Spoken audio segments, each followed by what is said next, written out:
श्री महाभारत खिल्ल भागे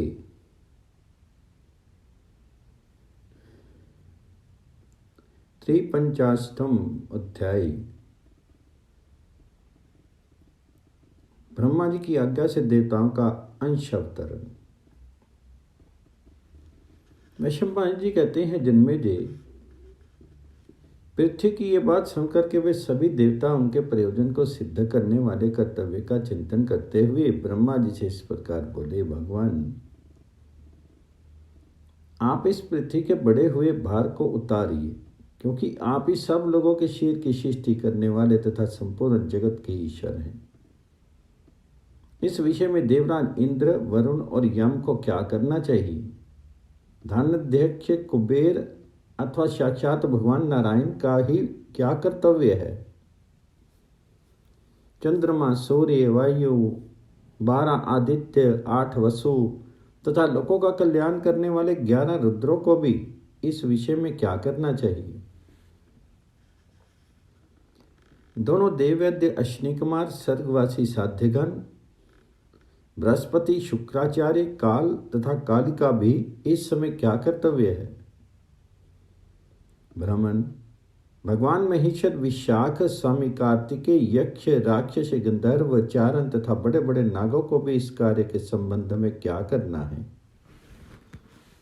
श्रीश्वर, पक्षी, पर्वत, बड़ी बड़ी लहरों से युक्त समुद्र तथा गंगा आदि दिव्य सरिताएं भी इस विषय में क्या कर सकती हैं? प्रभु, शीघ्र आज्ञा दें, हम अपने अंश का प्रयोग किस प्रकार करें? यदि आपको पृथ्वी के हित का कार्य अवश्य करना है तो बताइए। राजाओं में युद्ध की ज्वाला जगाने के लिए हम सब किस उपाय से काम लें? पिता में हम सब लोग किस प्रकार अंश अवतार ग्रहण करें? हम में से जो देवता अंतरिक्ष में रहते हैं तथा जो पृथ्वी पर पार्थिव रूप से विराजमान हैं, वे सब सदस्य ऋत्विक ब्राह्मणों तथा राजाओं के कुल में अवतीर्ण हों और हम लोग भूतल पर अपने अयोनिज शरीरों को भी सृष्टि करें। एक कार्य के लिए यत्नशील हुए देवताओं का ये निश्चय मत सुनकर के उन देवताओं से घिरे हुए लोक पिता में ब्रह्मा जी ने ये बात कही, सो श्रेष्ठगण, तुम लोगों का जो निश्चय है वह मुझे भी अच्छा लगता है। तुम लोग भूतल पर अपने ही समान तेजस्वी अपने शरीर के अंशों को प्रकट करो। श्रेष्ठ देवताओं, तुम सभी लोग अपने अपने तेज से अवतार लो और तीनों लोगों की लक्ष्मी को पाकर के भूदेवी की रक्षा करते हुए वहां रहो। मैं पृथ्वी पर आने वाले इस भय को पहले से ही जानता था, अतः भूतल पर स्थित भरत वंश के लिए मैंने जो कुछ विचार किया है उसे सुनो। पहले की बात है, मैं पूरे समुद्र के पश्चिम तट पर अपने पुत्र महात्मा कश्यप के साथ बैठा था।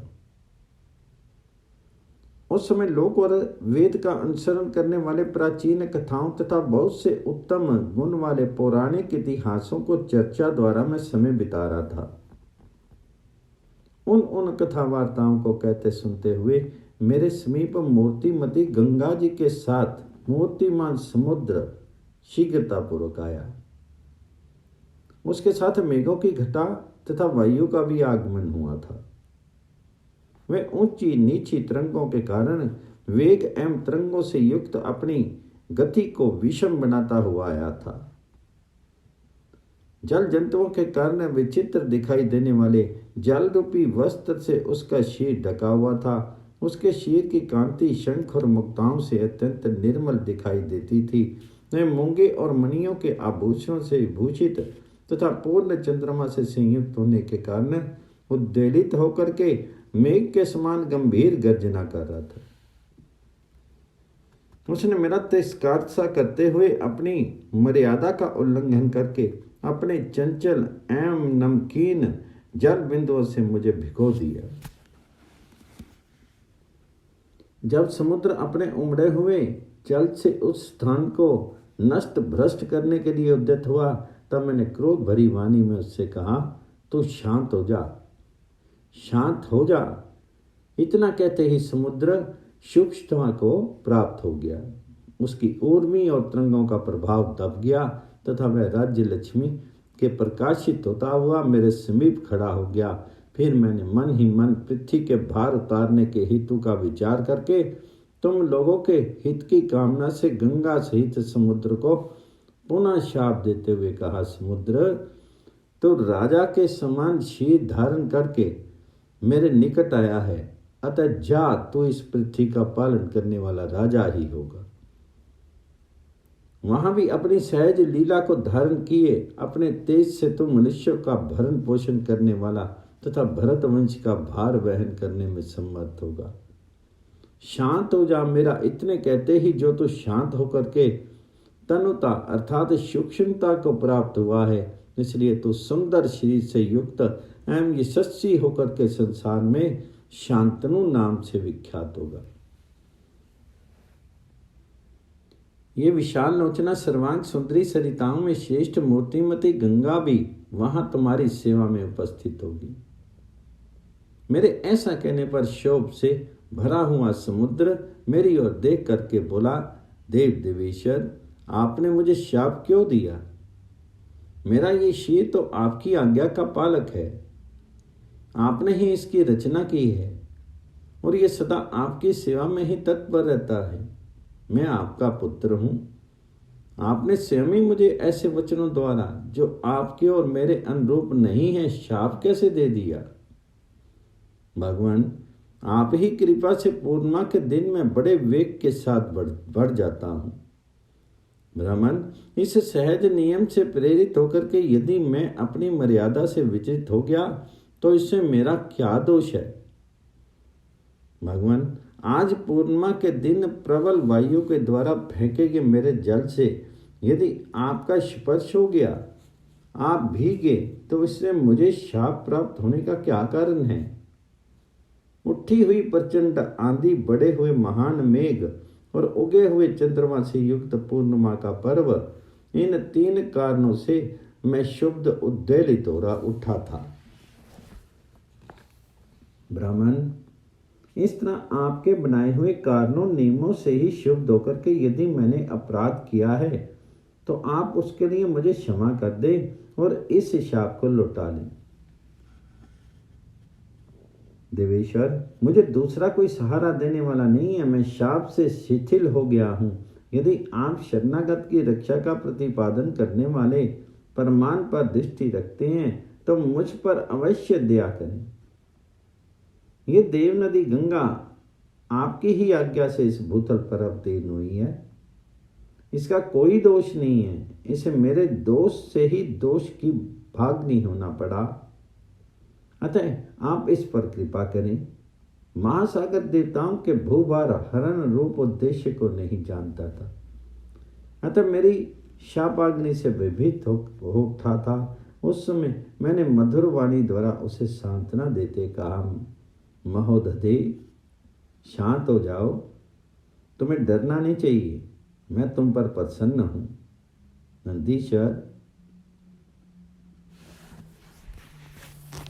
नदीश्वर इस शाप में जो भावी कारण उद्देश्य हैं उसे बताता हूं, सुनो।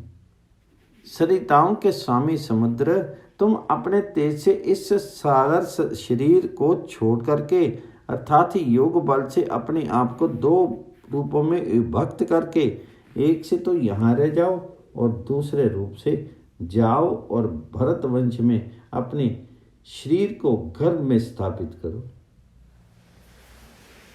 जल के स्वामी महासागर, उस भरत वंश के भोपाल बन करके राज्य लक्ष्मी से संपन्न होकर के तुम चारों वर्णों का पालन करते हुए बड़े सुख से रहोगी। ये जो तुम्हारी प्रिया सरिताओं में श्रेष्ठ गंगा है, ये भी उस समय रमणीय अंगों से शोभित परम सुंदर रूप धारण करके वहां तुम्हारी सेवा करेगी। सागर, तुम मेरी आज्ञा से वहां इस जाहनी के साथ आनंद पूर्वक रहते हुए मुझे जल से भिगोने के कारण मिले हुए इस शाप के दुख को भूल जाओगी। समुद्र, तुम्हें बहुत शीघ्र मेरी इस आज्ञा का पालन करना चाहिए। वहां इस गंगा के साथ तुम्हारा प्रजापत्य विधि से विवाह होगा। 8 वसु स्वर्ग से भ्रष्ट होकर के रसातल में जा पहुंचे हैं। उन्हें मनुष्य रूप में उत्पन्न करने के लिए मैंने तुम्हें नियुक्त किया है। अग्निदेव के समान गुणशाली तथा देवताओं की प्रसन्नता को बढ़ाने वाले उन 8 वसुओं को संतान रूप से उत्पन्न करने के लिए ये गंगा तुमसे घर धारण करें। सागर, तुम वसुओं को शीघ्र ही जन्म देकर के कुरुकुल की महत्ता बढ़ाने के अनंतर उस मानव शरीर का त्याग करके पुनः अपने समुद्र रूप में प्रवेश करोगे। सूर्यश्रेष्ठगण, इस प्रकार मैंने भविष्य में होने वाले पृथ्वी के राज समूह रूपी भार को देख करके तुम्हारे हित के लिए पहले ही ये कार्य कर दिया है। इस तरह भूतल पर शंतनु के वंश का बीज आरोपण मैंने कर दिया है। स्वर्ग में रहने वाले जो वसु थे वे गंगा के गर्भ से उत्पन्न हो चुके और उनमें से 7 वसु यहाँ आ गए, परंतु एकमात्र 8वां वसु गंगा का पुत्र होकर के अब तक वहां पृथ्वी पर ही लटक रहा है। शांतनु की दूसरी पत्नी सत्यवती के साथ पति का समागम होने पर भीष्म की अपेक्षा जो दूसरा पुत्र उत्पन्न हुआ था उसका नाम विचित्रवीर्य था। वह कुरुकुल का तेजस्वी एवं प्रतापी राजा था। विचित्रवीर्य के 2 पुत्र इस समय पृथ्वी पर वर्तमान हैं। वे दोनों ही राजा एवं पुरुषों में श्रेष्ठ हैं। धृतराष्ट्र और पांडु नाम से उनकी ख्याति है। उनमें से पांडु की 2 शोभा संपन्न सुंदरी पत्नियां हैं जो देवांगनाओं के समान रूपवती हैं। उनके नाम है कुंती और माद्री। राजा धृतराष्ट्र की एक ही पत्नी है जो इस भूतल पर गंधारी के नाम से विख्यात है। वह पति के समान आचार से रहने वाली थी, सदा पतिव्रत्य धर्म का पालन करने वाली है। उन दोनों राजाओं के पुत्रों में महान युद्ध होने वाला है। तुम लोग उन्हीं के पक्ष और विपक्ष में पृथक पृथक अपने वंश उत्पन्न करो। उनके पैतृक राज्य के बंटवारे संबंध में विवाद होने पर बड़ा भारी संग्राम छिड़ जाएगा और उसमें बहुत से नरेशों का विनाश होगा। वह महान युद्ध प्रलय काल के समान भयंकर एवं संहारकारी होगा। जब सेना सहित राजा लोग उसी युद्ध में उपस्थित होंगे उस समय एक दूसरे से लड़ भिड़ करके उन सब की शांति मृत्यु हो जाएगी। उस दिशा में इस भूतल के सभी नगर और राष्ट्र निर्जन से हो जाएंगे और यह पृथ्वी शिथिलता को प्राप्त हो जाएगी। द्वापर युग के अंत में घटित होने वाले इस भावी विनाश को मैंने पहले से ही देख लिया है। उस समय अपने सैनिक मनुष्यों सहित समस्त भोपाल शस्त्रों द्वारा विनिष्ट हो जाएंगे। उस युद्ध से जो लोग बच जाएंगे उन्हें रात में अचेत होकर के सोते हुए समय भगवान शंकर का अंशभूत अश्वत्थामा अग्नि तुल्य अस्त्र के तेज से जला करके भस्म कर डालेगा।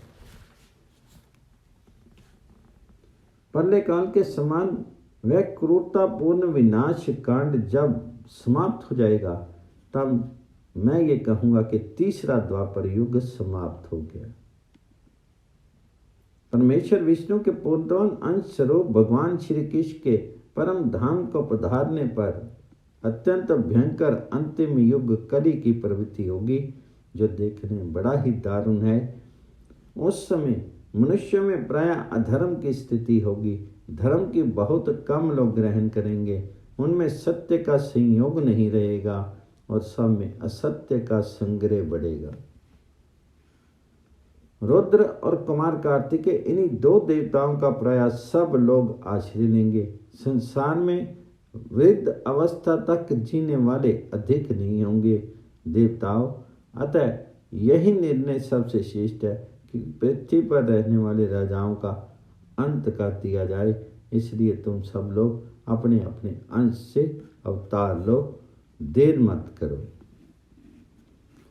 धर्म के पक्ष में जो देवता हों उन्हें कुंती और माद्री के गर्भ से उत्पन्न होने की आज्ञा दी जाए। विवाद या शुद्ध युद्ध का मूल है कली। उसे सहायकों सहित गंधारी के गर्भ से उत्पन्न होने के लिए प्रेरित किया जाए। काल से प्रेरित हुए राजा इन दोनों पक्षों में से किसी एक का आश्रय लेंगे और पृथ्वी के राज्य की प्राप्ति के लिए लोभ आसक्त होकर के वे सब के सब संग्राम की लालसा रखेंगे। संपूर्ण जगत को धारण करने वाली यह पृथ्वी अब अपने स्थान को चली जाए, इसके भारभूत राजाओं के विनाश के लिए इस लोक प्रसिद्ध उपाय का अनुष्ठान आरंभ कर दिया गया है। ब्रह्मा जी की यह बात सुनकर के पृथ्वी भूमि पानों के वध के लिए काल के साथ जैसे आई थी वैसे ही लौट गई। तदंतर ब्रह्मा जी ने देवद्रोही दानवों का दमन करने के लिए देवताओं को प्रेरित किया। उन्होंने पुरातन ऋषि नर, पृथ्वी को धारण करने वाले शेषनाग, सनत कुमार, साध्यघन, अग्नि आदि देवता, वरुण, यम, सूर्य, चंद्रमा, गंधर्व, अप्सरा, रुद्र, आदित्य तथा दोनों अश्विनी कुमार, इन सब को अवतार लेने के लिए प्रेरणा दी। तत्पश्चात समस्त देवताओं के पृथ्वी पर अपना अपना अंश उत्पन्न किया।